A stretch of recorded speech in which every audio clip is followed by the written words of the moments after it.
voltamos com Biografia, conversando com o vereador Marcos Barbosa, do PRB. Bom, vereador, a gente conversava no último bloco, no bloco anterior, a respeito da sua experiência como treinador das categorias de base do Caxias e talentos que foram revelados, né? Dessa experiência, o que o senhor entende que é importante o esporte na vida dessas crianças e adolescentes hoje? Extremamente importante. O esporte, ele tem que andar junto com a educação da família, né?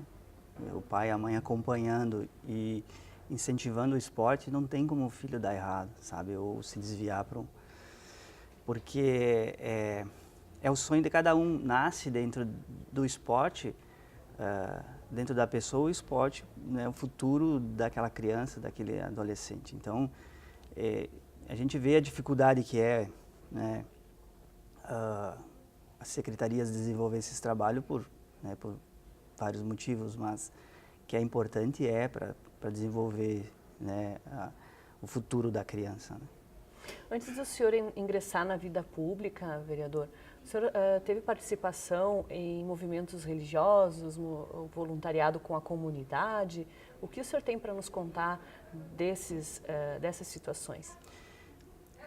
Eu falei anteriormente que quando eu me acidentei, logo em seguida eu conheci a Igreja, né, Universal do Reino de Deus, que frequento até hoje, né? Então, vai lá, seus longos 20 anos que eu estou dentro da Igreja Universal. Faço parte da Igreja Universal e ali, conheci muitas verdades, muitas orientações, né? Casei dentro da Igreja Universal, né? Minha esposa, vou fazer 15 anos agora, em julho, de casado, com a Aline. Então... Conheceu dentro da igreja? A gente se conheceu fora, naquele período de acidente, e logo em seguida ela foi me visitar e a gente ficou, né, a gente ficou conversando naquele período e aí em seguida a gente foi para a igreja e fomos juntos, né? E estamos até hoje, até o dia de hoje estamos juntos na igreja. Certo. E aí foi o desenvolvimento, o senhor partiu, como foi seu envolvimento, desculpa, a questão não só da igreja, mas com a comunidade, que ações foram desenvolvidas junto à comunidade que o senhor destaca em sua vida?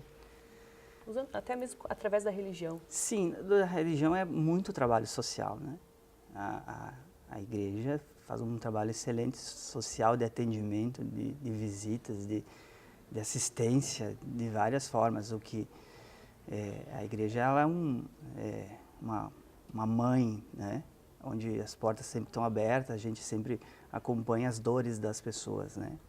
Claro que a gente sente dor também, mas como a gente tem um pouquinho mais de estrutura espiritual, a gente consegue dar um pouquinho mais para as pessoas, atender um pouquinho mais no momento difícil delas.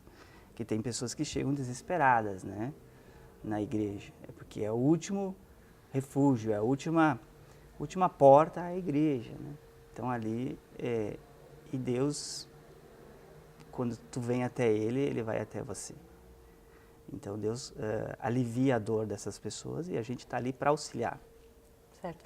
O senhor hoje é obreiro? Sou obreiro. E qual é a função, para curiosidade de quem não conhece essa função do obreiro na Igreja Universal? O obreiro é isso que eu te falei, né? Ele está ali pronto para assistir a pessoa, né? Às vezes a pessoa chega totalmente desorientada, com problemas gravíssimos, né? Filho nas drogas, doenças graves, perdeu o ente querido, separação, que é muito comum, né?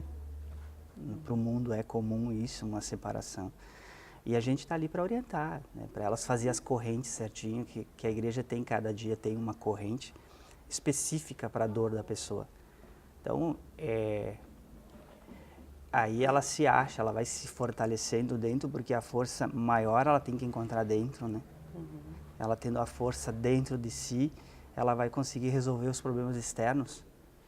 Então, é claro que tem problemas que a gente ouve e atende, né, assim, grandes mesmo, que só Deus mesmo para aliviar a dor ou curar a pessoa daquela situação.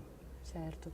E como foi o seu primeiro contato com a política, com a vida pública? Qual foi o seu despertar, assim, em que momento o senhor parou e pensou, hoje quero ser vereador, vou me candidatar? Como é que foi isso?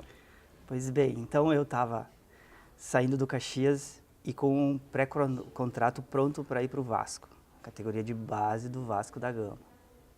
Pré-contrato, mudança agendada, caminhão fretado para levar as coisas, o aluguel garantido lá pelo clube, tudo pronto para a gente viajar.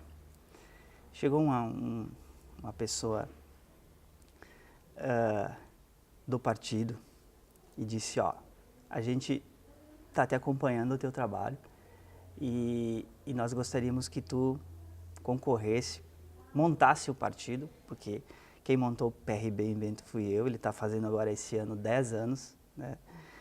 E aí ele disse, você vai ter que montar o partido aqui e concorrer pelo partido, que a gente precisa, né, colocar o partido em crescimento, e aqui Bento é uma das cidades que a gente quer o partido crescendo.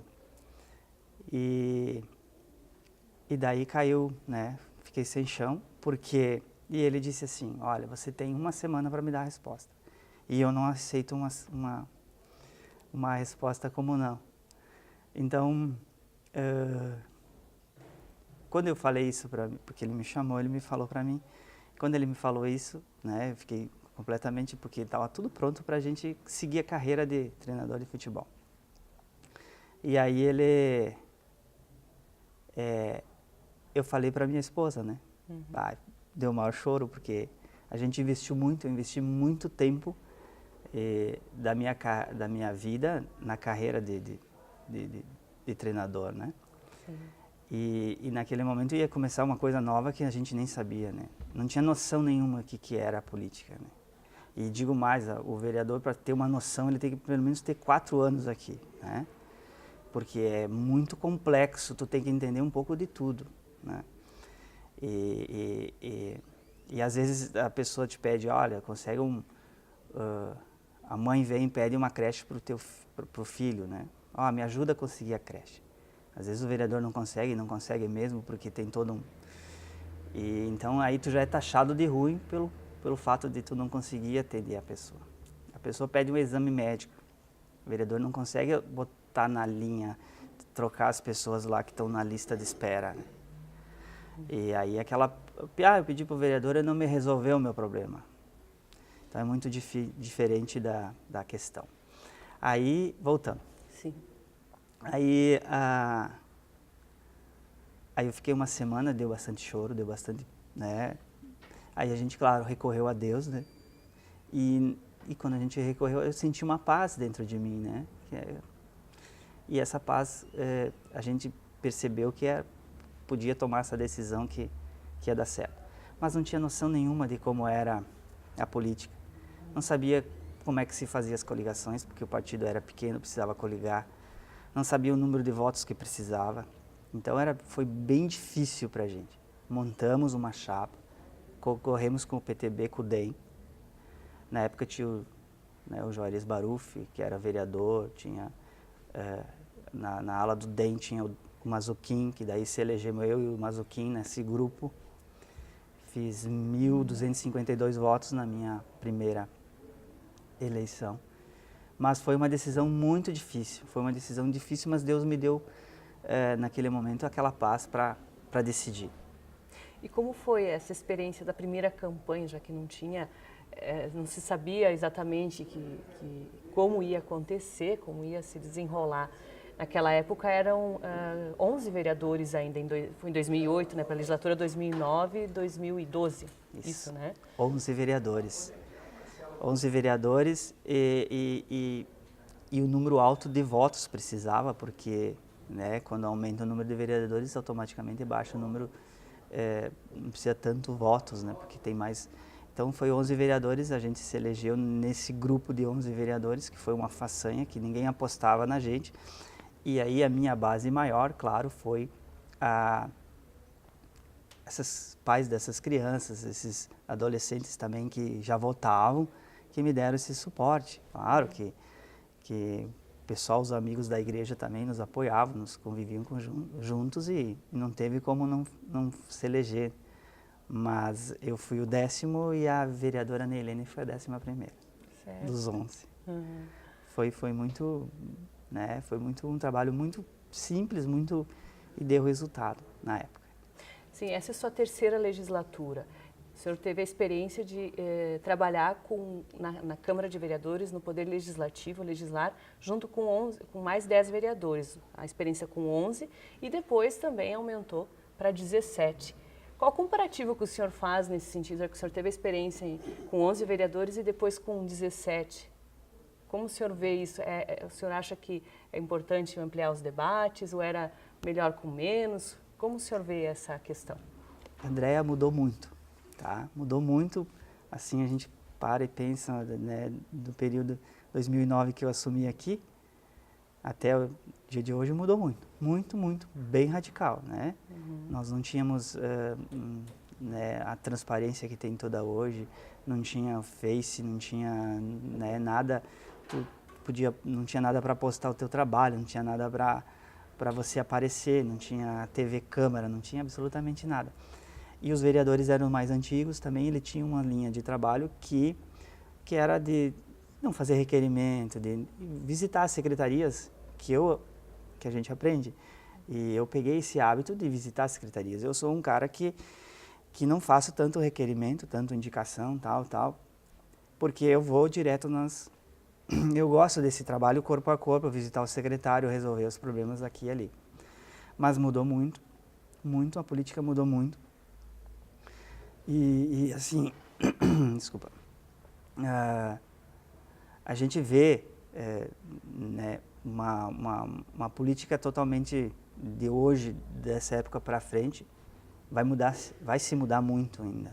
Né? A política vai se tornar, sabe, muito diferente da época que a gente começou, e não faz tanto tempo, se tu vai ver, não faz 9 anos atrás, né? Não faz muito tempo. Sim. Por um lado é bom, né? Por um lado é muito bom que a gente consiga avançar nessas questões da política, que o povo entenda mais o que é o trabalho do vereador, o que é o trabalho do secretário, o que é o trabalho...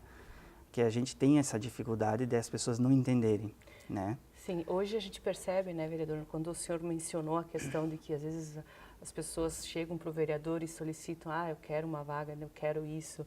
É o entendimento de que o vereador, ele é o elo com a ponte com o Poder Executivo, porque o vereador, ele fiscaliza, ele aponta os problemas, leva para o Poder Executivo, porque ele não tem o poder de gerir recursos e administrar. Não tem. Mas ele tem a boa vontade de buscar o caminho e auxiliar. Seria nesse sentido que a população ainda tem uma dificuldade de entender o trabalho do vereador. Acho que só para a gente deixar um pouquinho mais claro, seria isso, foi isso que o senhor quis dizer, né? Com certeza. A população, muitas pessoas ainda não entendem o trabalho do vereador. As pessoas acham que, né, elas... Pela dificuldade que elas têm. Sim. Também, dá para entender o lado delas, mas elas buscam o vereador para resolver alguns problemas da vida dela. E tu não resolvendo, tu cria aquela, porque eu fui no vereador, não me resolveu, fui no outro, não me resolveu. Mas não tem como nós resolver. Até a gente atende, a gente encaminha, a gente pede, nós encaminhamos, né? O gabinete encaminha para a secretaria, e a gente fica muito triste com isso, porque é um pensamento da pessoa, ela não vai, ela não, entende? Ela acha que é aquilo mesmo e que o vereador tem que resolver. Infelizmente, eu não sei o período que vai ainda. Tomara que um momento... porque, né, às vezes a pessoa argumenta, eu te ajudei e agora tu não conseguiu. A gente fica triste por não conseguir, mas não foge do alcance da gente. Tem agora as novas leis, né, que a gente está acompanhando, essas mudanças que eu acho que vai melhorar muito, né? A lista aberta, a lista fechada, mista, enfim, que vai, de repente o eleitor vai votar no partido, não vai votar no candidato. Votou no partido, então vai quebrar um pouco disso, né? Certo, vereador, e para finalizar nosso bate-papo aqui, O que o senhor tem a dizer aos seus telespectadores, nossos telespectadores aqui, em relação ao trabalho do vereador Marcos Barbosa, agora nessa legislatura, tem toda essa experiência é a terceira, em que áreas o senhor pretende atuar, está atuando já? A gente tem um trabalho contínuo e o vereador ele tem que se ater um pouquinho de cada área, né? Às vezes na área das obras, do meio ambiente, tu sempre tem que estar, mas o foco maior sim a gente tem alguns andamentos, alguns projetos na área habitacional, né? Que a gente está trabalhando junto com o Poder Público, a Secretaria de Habitação, alguns projetos para desenvolver novos loteamentos e também novas moradias, casando a casinha já pronta com o próprio terreno, porque às vezes a pessoa recebe o próprio terreno, ela ganha o próprio terreno, ela é contemplada porque ela até paga, né? Ela não vai ganhar de graça, o município não vai dar de graça, mas é um valor insignificante perante o valor do mercado. Então ela vai receber esse lotezinho de terra e posterior então ela vai ter que fazer um projeto, ela vai ter que fazer a sua casa. E muitas pessoas não conseguem, conseguem até pagar, mas não conseguem. E a gente está vendo essa possibilidade dos novos loteamentos, que o município está com 3 ou 4 aí que vai andar, né, que está trabalhando, que são difíceis também porque tem toda uma burocracia, tem toda uma parte ambiental, tem todo o licenciamento e tal. E que a gente possa casar as novas moradias já com os projetinhos e com as casas junto com a Caixa, que seria assim fantástico, né? Que a gente tem acompanhado em outros municípios que estão fazendo essas parcerias. Então o foco maior do vereador é essa linha aí, né? Claro que a gente, né, trabalha com verba parlamentar para a saúde, com verba para esporte, para ginásio, que a gente está com 2 verbas lá para o ginásio do universitário, que é bem burocrático, para execução, para buscar, para deixar pronto o projeto. Verbas através de emenda parlamentar de deputados, exato, né? Então são várias coisas que a gente tu não pode dizer que mas o foco maior sim é a habitação, a gente está trabalhando, querendo deixar um legado bom, porque é o sonho da pessoa, né? Ter sua moradia, a dignidade de ter sua casa, né? O seu lar para criar seus filhos, né? É a dignidade que a pessoa busca e quer, né? Tá certo, então, vereador. Agradecemos mais uma vez a participação em nosso programa aqui no Biografia e desejamos sucesso, então, em seu trabalho. Muito obrigado, André. E o Biografia fica por aqui neste bloco. No próximo vamos conversar com mais um vereador da legislatura 2017-2020. Até daqui a pouco.